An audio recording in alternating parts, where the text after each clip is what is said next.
Do ghosts and demons roam amongst us? This question has plagued me almost my entire existence. In today's video, I'm going to share with you a true story about strange happenings that I and many others witnessed over the course of 2 years. I've told this story to countless humans in the past, but this is the first time anyone has seen it. If you enjoy the video, please consider hitting all those buttons. Your human support is much appreciated. Without further ado, my ghost story.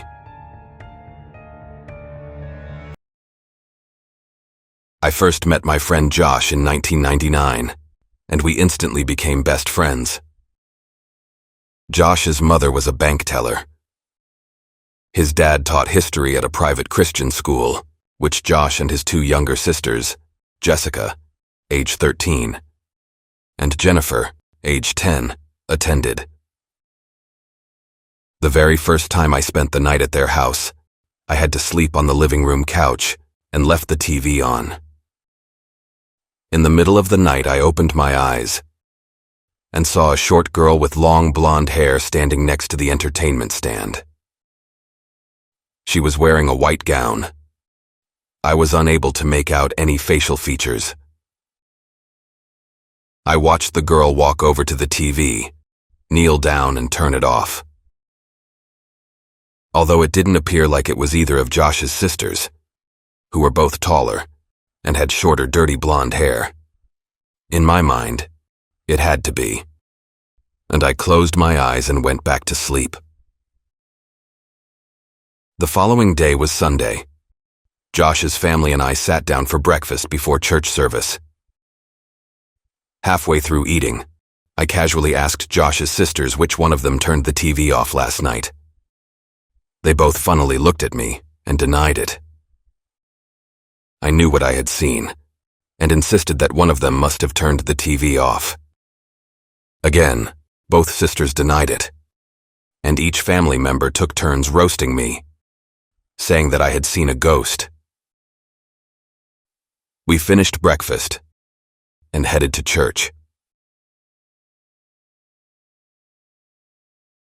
Shortly after I saw the girl, Josh and I were in his bedroom talking about ghosts when he shared something that happened to him and his youngest sister, Jennifer. Josh said when they lived in Arizona, they were watching TV together, when the TV suddenly cut to static. A demonic face then formed within the static and began to scream. A scream that gradually became louder and louder. Josh said he was frozen in place, while his sister screamed and cried. The TV then went back to the show they were watching. I believed in ghosts and such, but I wasn't buying his story, and began asking questions. Josh replied with, "Follow me," and we headed into Jennifer's room. She was sitting on her bed when Josh asked, "Jennifer, do you remember what happened when we were watching TV in Arizona? When we saw the face appear on the screen?" Before he could finish the first sentence, Jennifer covered her ears with her hands, began rocking back and forth, and started crying. She repeated the word "no" to drown out what her brother was saying. Josh initially thought it was funny, but quickly realized he had messed up. He tried to console his sister by hugging her and apologizing, but she continued crying uncontrollably. I had been standing in silence, watching Jennifer's reaction. Whatever had happened in Arizona was undoubtedly a very real experience for her.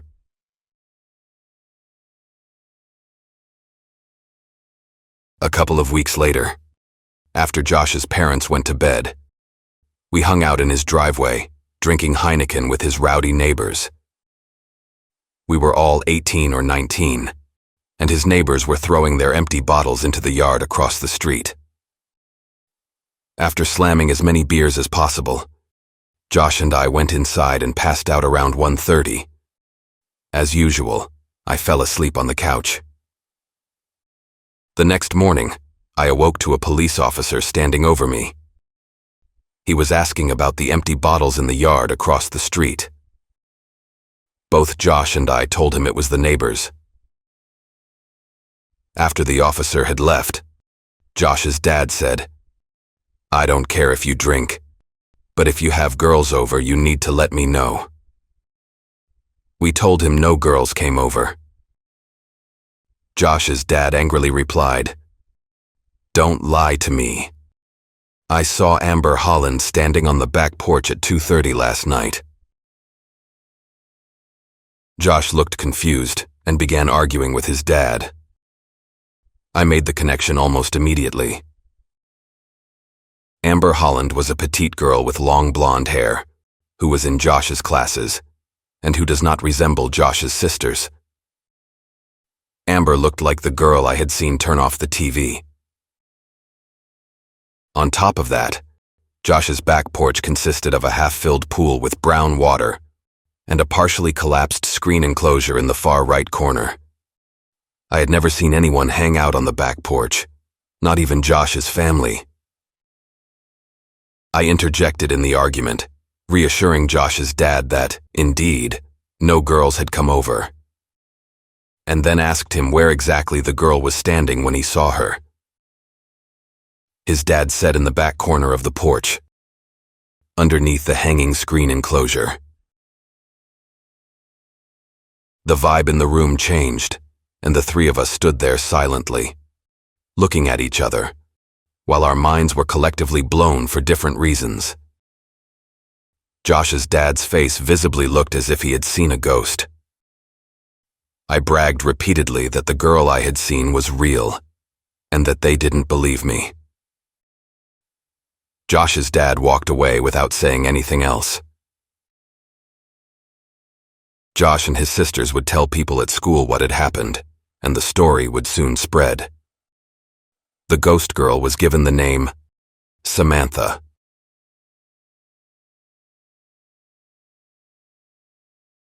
Months passed without any sightings. During the summer of 2000, Josh worked in a hospital cafeteria while the rest of his family was on vacation. He would leave the front door of his house unlocked so his friends could have a place to hang out if they wanted to. One day, I picked up my friend Will and went to Josh's house. We pulled into his driveway when I told Will that we had to leave the front door unlocked because a group of friends were going to arrive at different times throughout the afternoon, and Josh had the only key. A few hours later, Will and I were watching TV in the living room when Josh's girlfriend called the house phone. The phone was located on the wall over the kitchen counter, 10 feet from the front door. I answered the phone and was explaining the plans for the evening, when plain as day, I heard the unmistakable sound of the front door locking. The hair on the back of my neck stood up. I told Josh's girlfriend I'd call her back, and hung up before she could even respond. I turned to Will, who was sitting on the couch looking confused, and said that if the front door was locked, I'm going to freak out. I walked to the door and turned the handle. It was locked. And yes, I freaked out. Will followed as I ran outside. He was trying to figure out what was happening, and I just kept repeating that something had locked the front door, and that I'm not going back inside. After 10 to 15 minutes of explaining to Will how this had to be a ghost, I had calmed down, and he somehow talked me into re-entering the house.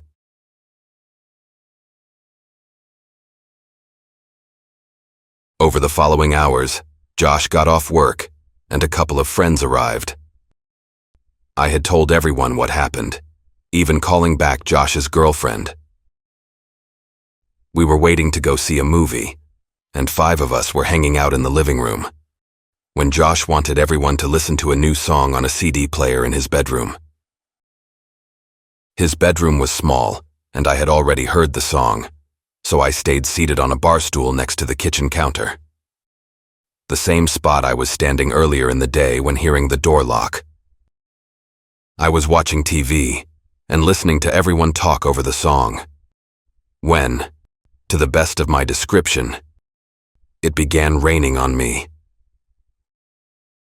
I first noticed what felt like drops of water hitting my left forearm, then the back of my neck. I immediately stood up and checked the ceiling above, expecting to see an AC vent. There was nothing. Being a tall creature, I swiped my hands across the surface of the ceiling, looking for signs of moisture or a crack. But it was bone dry. I continued to feel droplets hit my body. I took one hand and pulled the shirt away from my chest and shoulder area, and observed small liquid drops left on the blue fabric. I smelled it. It was odorless. With one hand on the ceiling and another pulling the shirt away from my chest, one of my friends came back into the living room. He asked the obvious question, "What are you doing?"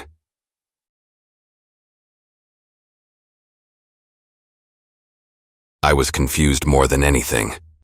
My brain could not process what just took place. I showed him my shirt, still imprinted with drops of liquid, and told him it had rained on me. He looked at me like I was an idiot. Calmly, I explained to him, and myself, exactly what had happened, as the rest of the group entered the room. The four of them remained silent, as I recounted what occurred in the few minutes they had been listening to the song. My calmness quickly turned to excitement, and I began ranting about the ghost girl, what had happened earlier in the day, and how water falling on me in the living room was impossible. I paused for a moment to show the group my shirt, when the sound of a girl giggling came from the corner of the frickin' living room. We looked in the direction of the sound, then back at each other, and then exploded out of the front door. I'm back in the driveway, freaking out, but this time with more company. I thought someone may have been playing a trick at my expense, so I asked everyone if they had made the noise. They all swore they hadn't. Judging by their reactions, I believed it. Will, who was super religious, attributed the day's happenings to demons, vowing never to return, and wanted me to bring him home instead of going to the movies. Another friend said he didn't mess with ghosts, and that he wasn't coming back either. This was both of their first times ever visiting the house. Josh had left his wallet inside, and didn't have shoes on. He stood a couple of feet from the front door, which was left open when we all ran outside, and tried to find the courage to enter his own home. It took him several minutes before he finally grabbed his things.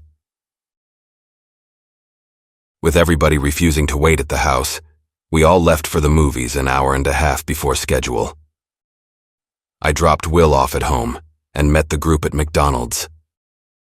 I wouldn't return to Josh's house for weeks.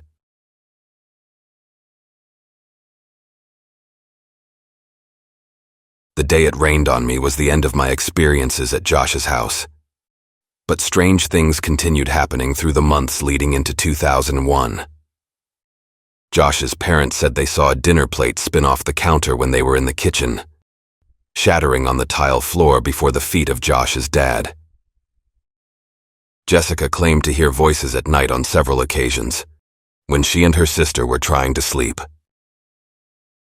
One of our friends had been in the house by himself, and told us he heard a child singing a lullaby in the garage.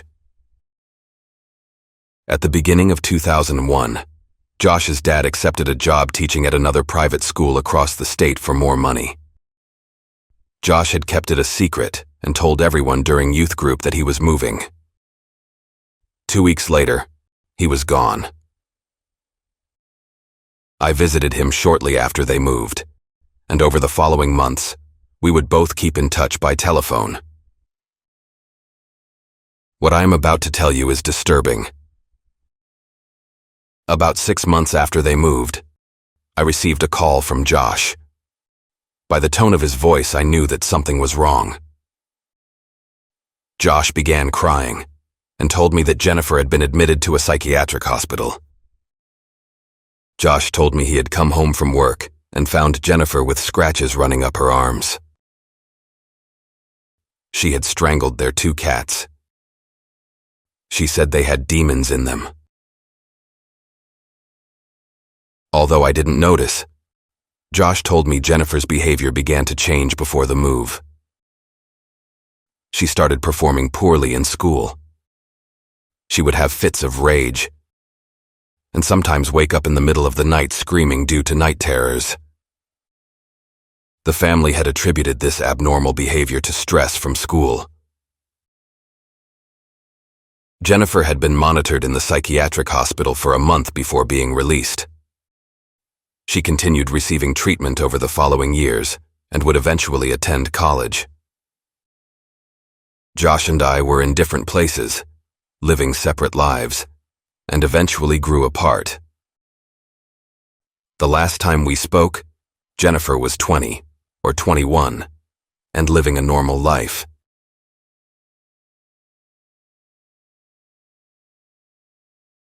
I cannot provide an answer as to whether what transpired was paranormal in nature, demonic in nature, or some series of hallucinations, or hysteria. What is for certain is that a large number of people claimed to have witnessed strange things, and Jennifer ended up in the psychiatric hospital. I cannot speak for anyone else, but what I experienced at Josh's house felt very real. Let me know what you think in the comments. Did we imagine these strange events? Or was there something supernatural at play? Until we meet again, stay safe out there, human people.